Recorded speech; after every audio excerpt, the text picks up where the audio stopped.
Well, this week, California Governor Gavin Newsom is expected to ask lawmakers in that state for $1.4 billion to fight homelessness. Of course, if the governor gets his money, it will do nothing to reduce the incidence of homelessness.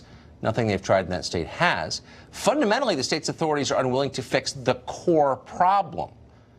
In San Francisco, police inaction against crime and vagrancy has become so bad that heavily taxed locals are turning to private police. They're hiring their own. They have no choice.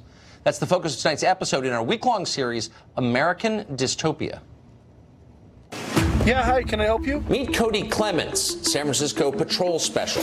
Clements isn't an ordinary cop. In fact, he's not a cop at all. So we're patrol special police officers, yes. We are paid for by private businesses, merchants. Hello? We spent 2 hours riding along with Clements as he fielded call after call. Probably 10-8. Mostly about the disrupted drug addicts who line the neighborhood sidewalks. I talk to him every day, all day. I'm not forcing him to move, but I talk to him and encourage him to get to move.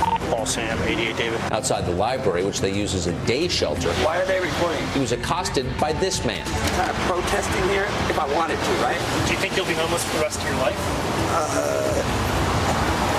Yeah, I think that's a choice. It's your choice. Yeah. The Castro district is rich. Homes there cost as much as $4 million apiece. The residents that live on these streets, they pay for our service. The area's richest residents voted to create a community benefit district. That's bureaucratic jargon for a private government to do jobs that San Francisco's city government won't do. Some of the most common calls that I get from residents, somebody setting up a tent in front of my house, a homeless person going through our garbage with their making a mess. The benefit district pays people to patrol the streets, clean up trash, and remove graffiti. Now, in most cities, the city government would just provide that, right? Yeah, in most cities they would. But not San Francisco, where property owners are forced to pay mandatory fees to finance services the city fails to provide. Almost 40 years I've been here.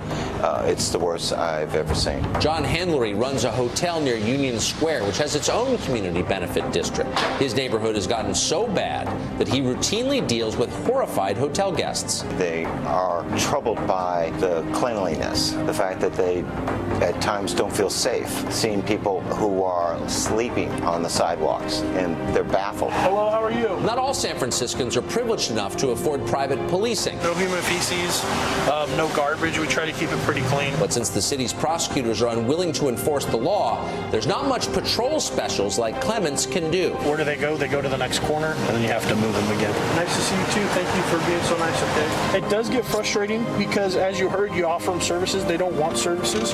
A lot of them choose to be on the street because it's the lifestyle they like.